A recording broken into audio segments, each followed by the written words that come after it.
Hey, what's up everyone and welcome to another episode of Let's Max Warframe. So last night on Tuesday, the brand new Prime Access came out. With it came Mesa Prime, it came the Akjagara Prime, and the Redeemer Prime. So we're going to start off our look at these brand new items by taking a look at probably, I'm not going to say my favourite of the bunch because Mesa Prime is a thing, but the Akjagara Prime are something I've been looking forward to for quite some time. I've always been a fan of like the original Akjagara. They've never been the best weapons. They've been solid, kind of. But they were sort of more useful for me for like slashing up bodies to try and, you know, desecrate more with like Necros and stuff like that. So they were part of my desecrate loadout more often than not. However, it's nice to see them get primed and really got a pretty decent increase in the stats as well. It's got a decent base damage. Pretty much all of it is slash, which is very much in keeping with the sort of Akjagara theme, which is really, really nice. It's got a tiny little bit of impact and puncture, but it's almost kind of like not enough to even worth talk about, really. In terms of the supporting stats, decent crit chance. It's like 18%, I think. Yeah, 18%. And that is just about enough because the pistol crit mods are so damn strong. Just about enough for a crit build to work. So we are going to end up building this for crit. Spoiler alert, we're building this for crit, just like most other things. The multiplier is 2.2, which is really decent. That's actually sort of pretty much above average. And it's also got really high status as well, which is really nice, because obviously slash plus status, you're on for a pretty good time, especially when you start throwing viral into the mix. So in terms of modding, it does come with a couple of really helpful polarities. It comes with 2 Vs, so I decided I was going to add 3 Vs as well to bring it up to a total of 5 Vs. This build here that you're seeing on screen is what I found to be very much the strongest. Hornet Strike, Barrel Diffusion, and Lethal Torrent. Lethal Torrent's down here because of polarity reasons. And yeah, I'll show you exactly why I did that a little bit later. But, so yeah, these 3 are on absolutely every single secondary build ever. We're going to go for a crit build because that worked out strongest. So Prime Target Cracker and Prime Pistol Gambit. Then we've got Primed Expel in here. Now, the reason for that is because slash procs are affected by base damage, but it is also affected by the Expel mods. So it effectively gets like the Expel mod sort of works double on a slash proc, which actually means it's you're gonna get way more bang for your buck out of the bleed. So that's why I've gone with the Primed Expel mod here. There is a bit of like sort of personal preference you can do with this, which I'm going to show in a little bit. So I want to show obviously how this one works just first. Frostbite and Pistol Pestilence, and that's bringing us up to 96% status.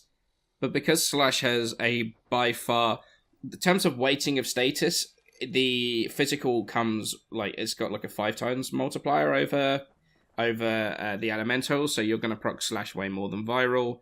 So having a really high status chance is actually pretty useful. So, you know, all the number talk done. We're actually going to show against level 160s because, well, this can deal with it. Check this out. Here we go. Level 160 Bombard. And he's dead. And he's dead. And he's dead. He's dead. Oh, hey. My mower's helpful. And they're all dying. Oh, no, he's dead. He's dying. But yeah, look at this. Look at that. It's ridiculous how strong these things are. Yeah, it's, in terms of secondary weapons, this is absolutely one of the strongest. There you go, look. Just absolutely shredding everything at this level. And this was by far, I found, to be the most effective way of dealing with this, because of that double stacking effect that the Primed Expel has on slash procs. However, you could, if you want to, let's put a Lethal Torrent in there. This is why I've got that. If you don't want to go with that, you could always go with Augur Pact, because obviously that also works on the slash procs. Base damage affects the slash proc. So let's show how that one sort of fares. Again, it's still pretty decent. It's not the same as the Primed Expel, but it's still very solid in terms of the way it performs. So yeah, that one's already dead. That's not very helpful.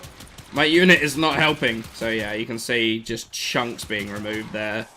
It's not as effective as the Prime Gextroll, but you don't have to then, you really don't have to mess around with changing your build around if you don't want to do faction-specific damage, which a lot of people don't really. I personally would probably use the faction-specific damage way more if I was able to do something like change it out at my navigation, I have a feeling. I probably would use it way more, but yeah, this is obviously a good alternative if you don't like using that. Hydraulic crosshairs is obviously another pretty good one for that. You could go with sharpened bullets, also a good option. Punch through was never a bad plan, because obviously these are so strong, you can actually afford to lose a little bit of damage. And go for the punch through, which is Seeker around here somewhere.